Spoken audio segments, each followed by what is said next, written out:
Egypt, year 1520 BC. The sun rose the same way every morning over the Nile. Steady. Indifferent. And beneath that sun, a people cried out in a language the empire refused to hear. The Hebrew people had been in Egypt for generations. What began as survival, as refuge from famine, had slowly, quietly, become something else entirely. It had become chains. Not the kind made of iron, though those existed too. The deeper kind. The kind that lives in the body after years of being told you are nothing. The kind that settles into the bones of a man who has never once been called by his own name. Before we continue, please like and subscribe. Also tell us in the comments where you are watching from. They built cities they would never live in. They stacked stones under a sun that showed no mercy. And the more they built, the more Egypt demanded. That is how empires work. They feed on the labor of those they have decided do not matter. And for a long time, Egypt was very good at deciding. But something was happening in Goshen that Pharaoh could not control. The Hebrew people were growing. Their numbers were rising. Children were being born, families were expanding, and inside the palace, that growth felt like a threat. Not a distant threat. An immediate one. So Pharaoh did what frightened rulers have always done. He tightened his grip. He gave an order so cold, so precise in its cruelty, that it should have silenced every household in Goshen. Every Hebrew boy born would be thrown into the river. Not hidden. Not exiled. Drowned. That was the command of the most powerful man on earth. And yet, one mother refused. She held her infant son in the dark and she made a decision that had no logic to it. No safety in it. Only love. The kind of love that does not calculate the odds. She wove a basket from reeds. She sealed it with tar and pitch. She placed her child inside it, and she sent him into the very river that was supposed to take him. Think about that moment. Think about what it costs a mother to let go. She did not know what was on the other side of that river bend. She did not know who would find him. She only knew she could not hand him to the soldiers. She could not do it. So she did the only thing she had left to do. She trusted the water. She trusted something beyond herself. And she watched. His sister Miriam watched from the reeds. Standing still when everything in her wanted to run. Watching the basket drift. Watching it slow. Watching it stop. It stopped at the feet of Pharaoh's daughter. She heard the cry. She opened the lid. And when she saw the child, something moved in her that no royal decree could reach. She knew immediately. She knew he was Hebrew. And she said, "He will live." Right there, in defiance of her own father's command, without hesitation, without apology, a princess of Egypt looked at this child and said, "He will live." Miriam stepped forward. She asked if she should find a Hebrew woman to nurse the child. And the answer was yes. And the woman who came was his own mother. The woman who had let him go got to hold him again. That is not coincidence. That is something else entirely. His name was Moses. Because she drew him out of the water. He grew up inside the most powerful institution on earth. He wore the clothes of Egypt. He learned to speak with authority. He was trained in the posture of power, the language of command. Straighten your posture, they told him. A prince does not bow. He read scrolls. He studied tactics. He learned to move through the palace without flinching, without showing weakness, without ever appearing uncertain. And on the surface, it worked. Moses looked the part. He carried himself like a man who belonged there. But something underneath never quite aligned. Something underneath was listening for a sound he could not name. Something in him was always leaning toward a door the palace had never opened. Because Goshen was close. The labor camps were close. The Hebrew people were close. And you cannot grow up next to suffering and remain entirely untouched by it. Not if something real lives in you. Not if the God who placed you in that basket is still watching. One day Moses went out to the work sites. He said he wanted to see what held the walls up. But that was not really why he went. You know why he went. Some part of him had to see it. Had to stand there and look at it face to face. What he saw was a man being beaten. An overseer raising a whip over a Hebrew worker with no hesitation, no restraint, the casual violence of a man who has never once been made to feel that it was wrong. And something in Moses broke open. He looked around. He saw no one. And he acted. He did not plan it. He did not reason through it. He moved from a place that was older than strategy. A place that had been building in him for years without a name. And when it was over, a man was dead, buried in the sand, and Moses stood there realizing that everything had just changed. He had crossed a line that could not be uncrossed. He thought no one had seen. He was wrong. The next day he went out again, and he found two Hebrew men fighting each other. He tried to intervene. And the man turned on him. Who made you a ruler over us? Are you going to kill me the way you killed the Egyptian? The words landed like a blow. Because they revealed something Moses had not fully processed yet. He was not trusted by the Hebrews. He had grown up in the palace that enslaved them. He wore Egypt on his face, in his accent, in his bearing. And now he had killed a man. Not out of policy or power, but out of something raw and personal. And that made him dangerous to everyone. The palace found out. Pharaoh gave the order. Moses ran. He ran into the desert with nothing but the clothes on his back and the weight of what he had done. Out there, the desert strips everything from a man. The title goes first. Then the posture. Then the story you have been telling yourself about who you are. Then there is only the ground beneath your feet and the silence above you and the question you cannot stop asking. Who am I? He arrived at a well in Midian. Exhausted. Lost in the most complete sense of that word. And there he did the one thing that still came naturally to him. He saw injustice, and he moved against it. Some shepherds were driving away the daughters of a priest named Jethro, pushing them away from the well they had come to use. Moses stood up. He drove the shepherds off. He drew water for the women himself. A fugitive with nothing to his name. Still acting like someone who could not look away. Jethro invited him to eat. Moses stayed. He stayed longer than one meal. He stayed long enough to build a life. He married Jethro's daughter Zipporah. He had a son. He named him Gershom, which means I have been a stranger in a foreign land. Even in his naming, Moses was confessing the truth of where he was. Not home. Not settled. Not finished with the question. Out in those fields, shepherding flocks through the wilderness, Moses was unlearning. He was unlearning the palace. He was unlearning the idea that power is the ability to command. He was learning to be quiet. He was learning to listen. To the wind.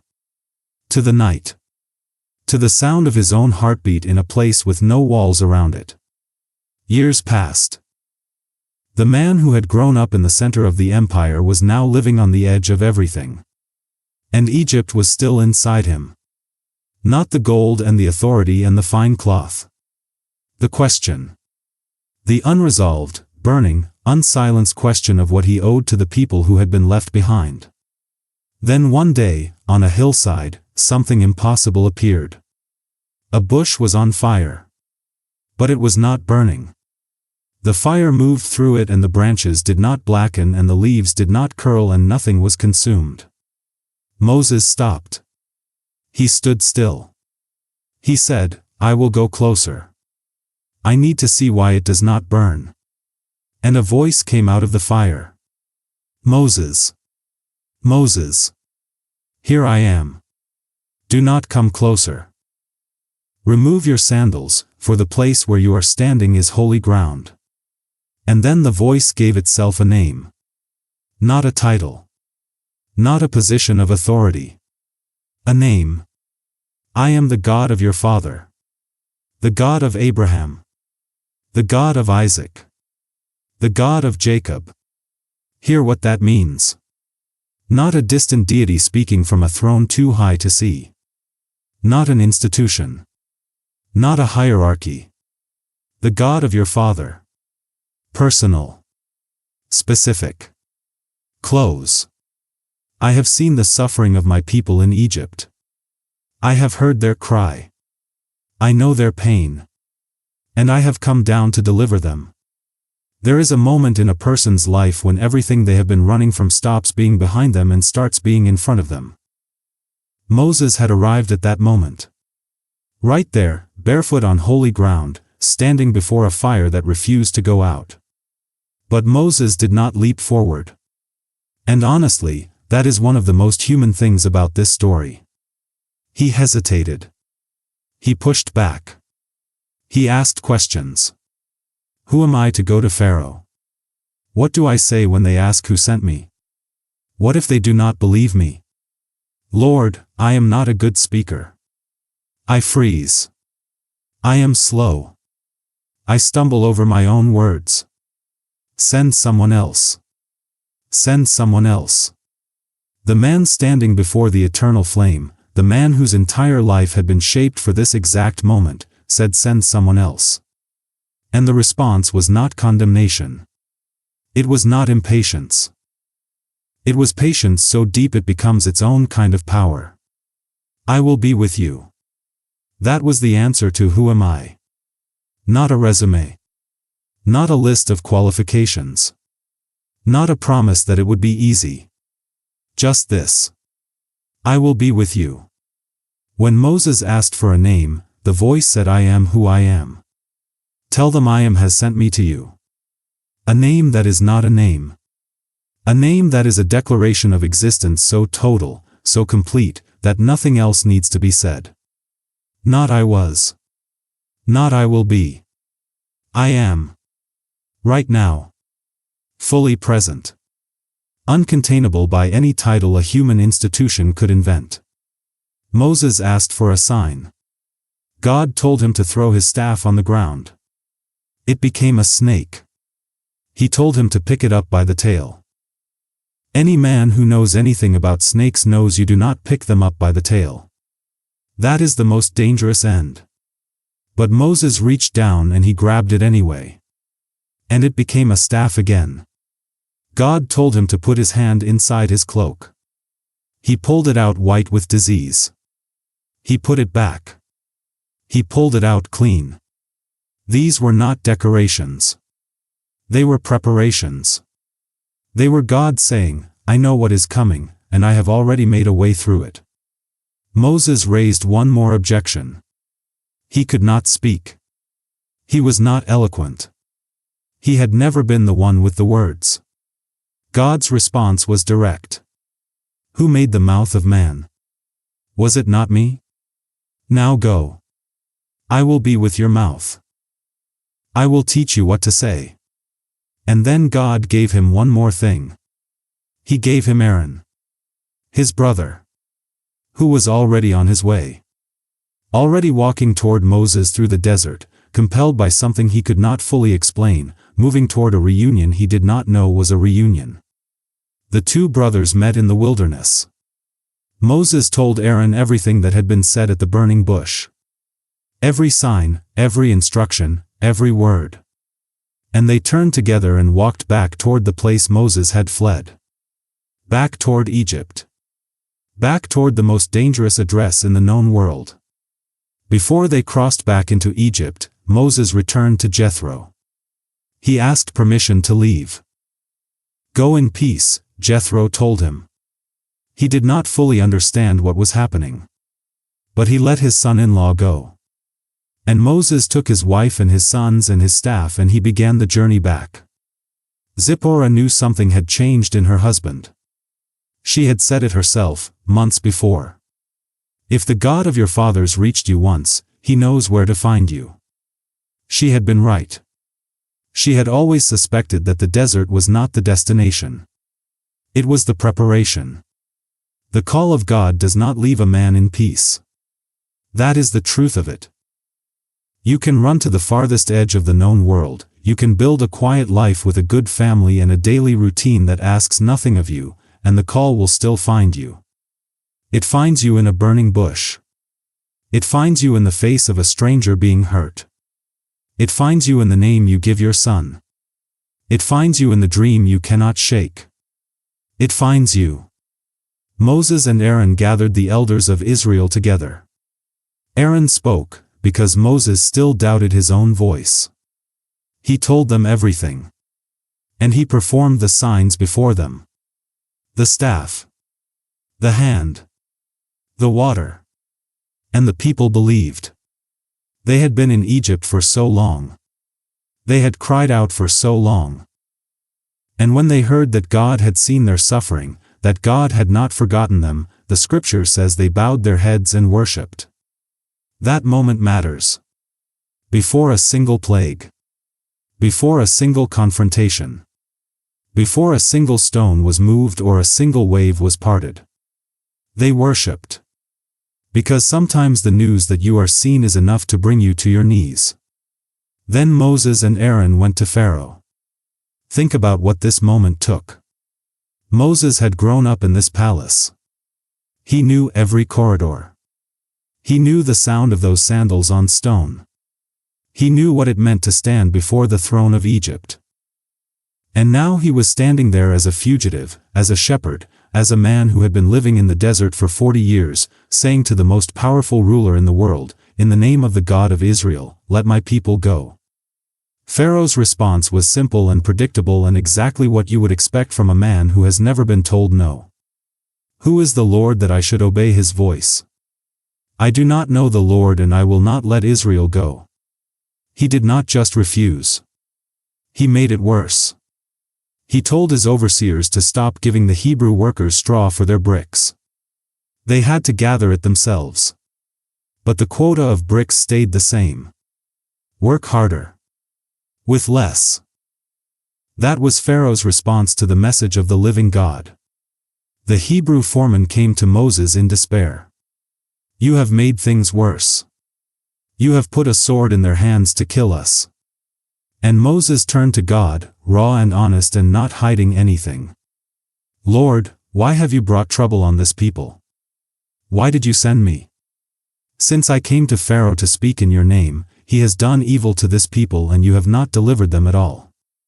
That is not the prayer of a man who has lost faith.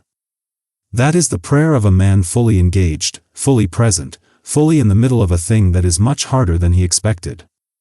And God's answer was not silence. God said, "Now you will see what I will do to Pharaoh. With a strong hand he will let them go. With a strong hand he will drive them out." What followed was unlike anything Egypt had ever seen. 10 plagues. Not random disasters. Not unfortunate coincidences. Each one a precise, deliberate confrontation with the gods of Egypt. Each one dismantling something the empire claimed to control. The Nile turned to blood. The river that was the source of Egypt's life, the artery of the entire civilization, the thing Egyptians worshipped as divine, ran red. Every fish died. The water was undrinkable. 7 days. And Pharaoh hardened his heart. Frogs came up from the river and covered the land. Into the houses. Into the bedrooms. Into the ovens and the kneading bowls. An invasion so complete and so absurd that it almost sounds like something other than judgment. But it was judgment. Pharaoh called for Moses. He asked him to pray that the frogs would go. Moses said, "Name the time. When do you want this to stop?" Pharaoh said, "Tomorrow." "Tomorrow? Not right now?" Moses said, "It will be as you say. So that you will know there is no one like the Lord our God." The frogs died the next day. Exactly when Moses said they would. piles of dead frogs in every corner of the land. And the smell rose up and covered Egypt. And Pharaoh saw that there was relief. And he hardened his heart. That pattern is one of the most revealing things in this entire story. Pharaoh was not ignorant. He saw what was happening. His own magicians, after the third plague, stopped trying to replicate what Moses was doing and said to Pharaoh, "This is the finger of God." His own advisors told him. His own court confessed what their eyes were telling them. And Pharaoh still would not move. Because it was never a question of knowledge. It was a question of surrender. And surrender was the one thing Pharaoh was built to refuse. Lice came up from the dust of the ground and covered every person and every animal in Egypt. Then thick swarms of flies invaded Egypt while Goshen stayed clean. A border. A line drawn in the air between the suffering of the empire and the protection of the people Pharaoh had enslaved. See that? God drew a border. Not a geographic one.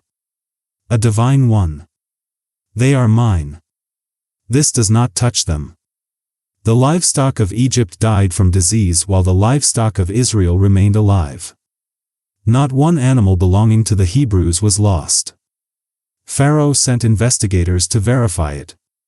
He knew. He knew the truth. And still he would not bend. Boils. Painful, festering boils broke out on every Egyptian and on every animal still standing. The magicians could not even stand before Moses because the boils were on them too. The very men tasked with presenting Pharaoh's power against God's power were laid flat by their own suffering. Hail came down on Egypt unlike anything the land had ever experienced. Fire ran along the ground. Trees were stripped bare. Crops were destroyed. Moses warned them this time. He said to bring your livestock and your servants inside. Any who feared the word of the Lord listened. And their servants and animals were spared. Those who did not listen lost everything in the open field. Even in the middle of judgment, there was a warning. Even then, Pharaoh called Moses and Aaron and said, "I have sinned. The Lord is righteous and I and my people are wicked. Pray for me."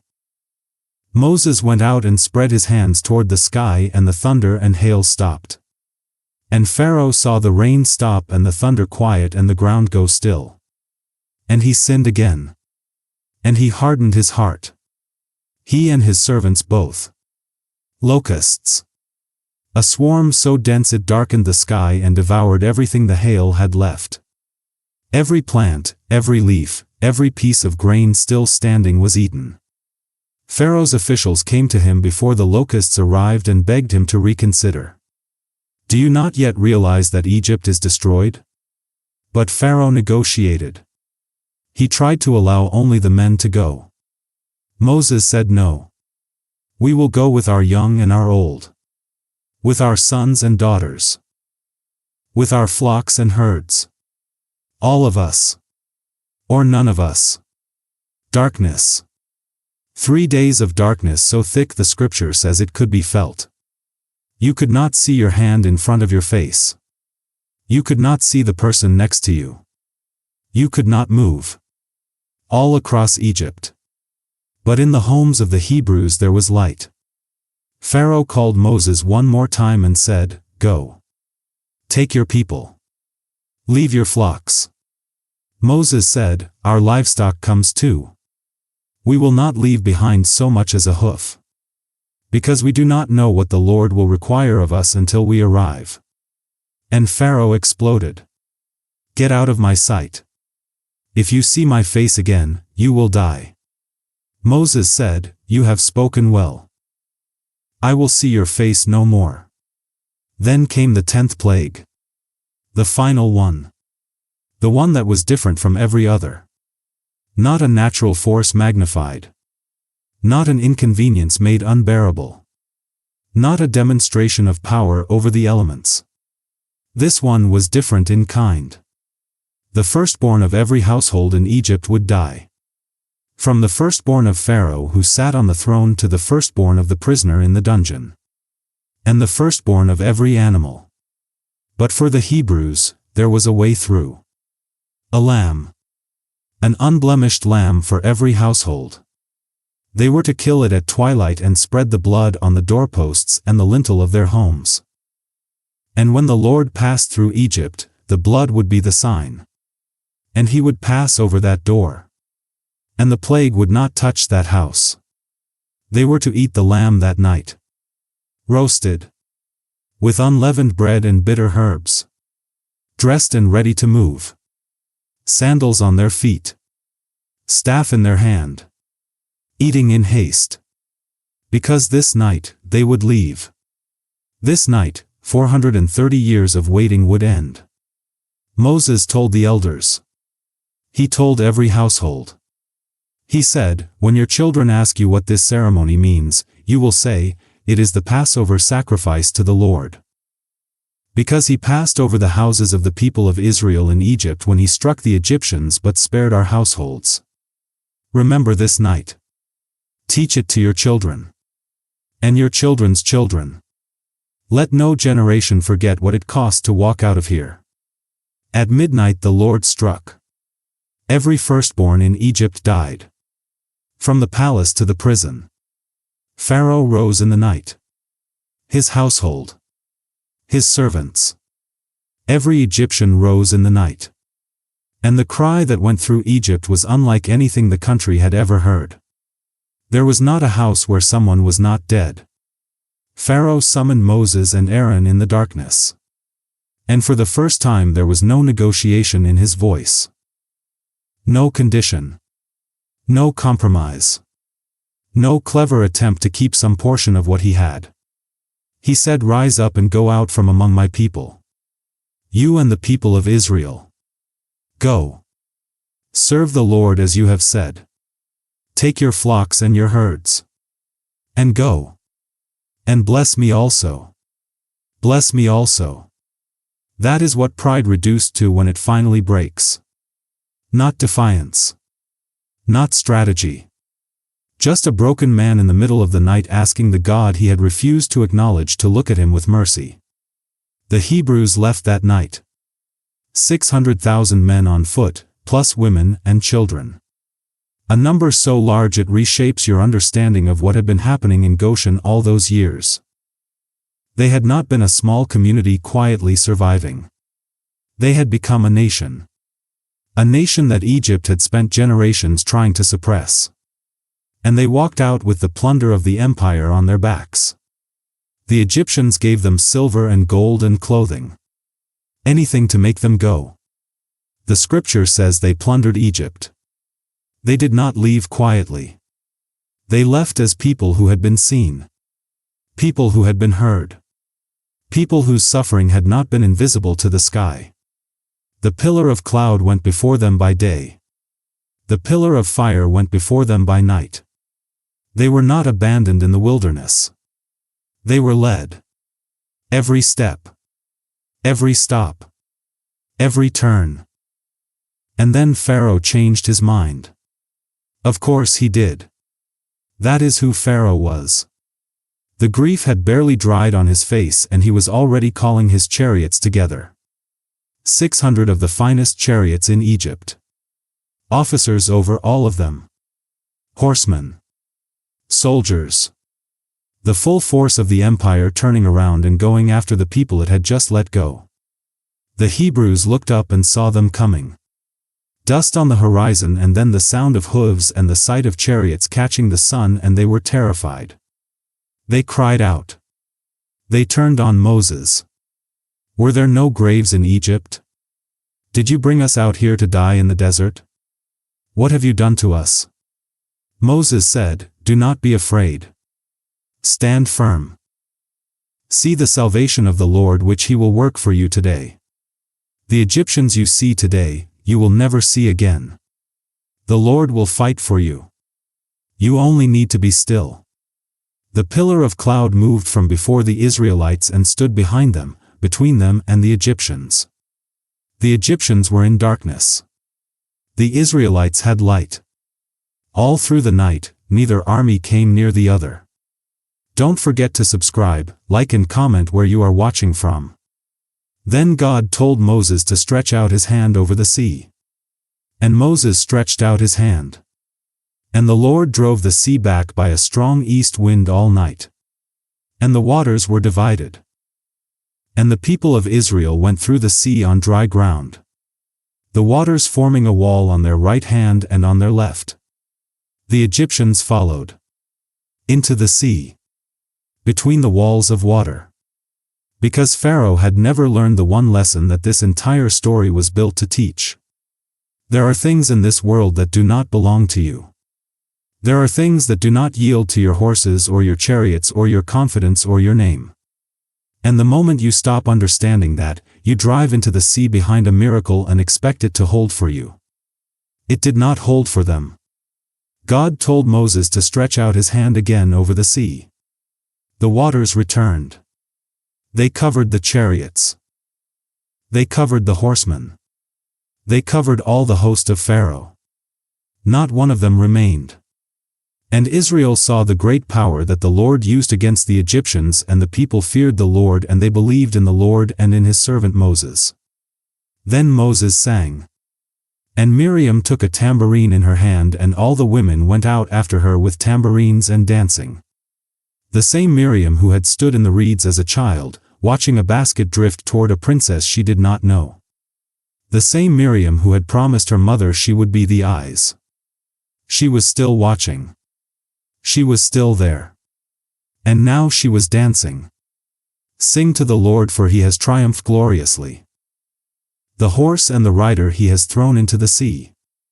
That is what deliverance sounds like when it finally arrives. It sounds like singing.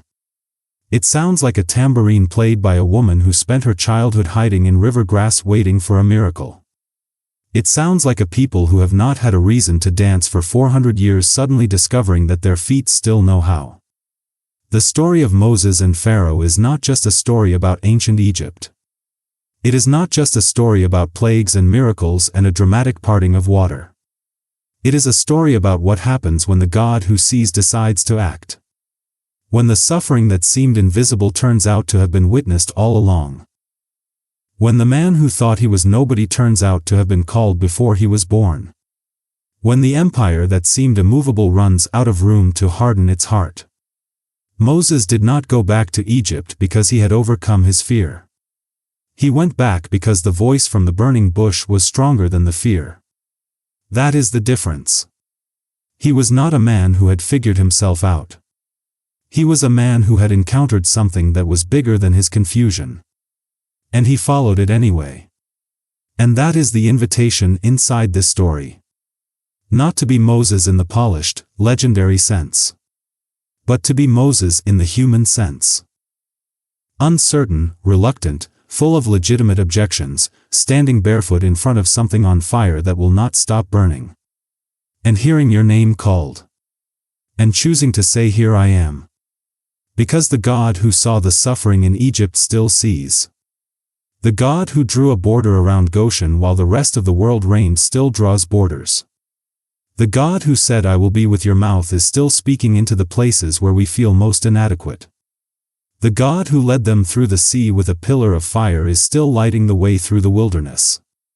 And the bush that burned without being consumed is still burning. The question is whether we will stop and look. Whether we will take off our sandals. Whether we will be still long enough to hear the name being spoken. Because he has heard the cry. He has seen the suffering. And he has come down to deliver.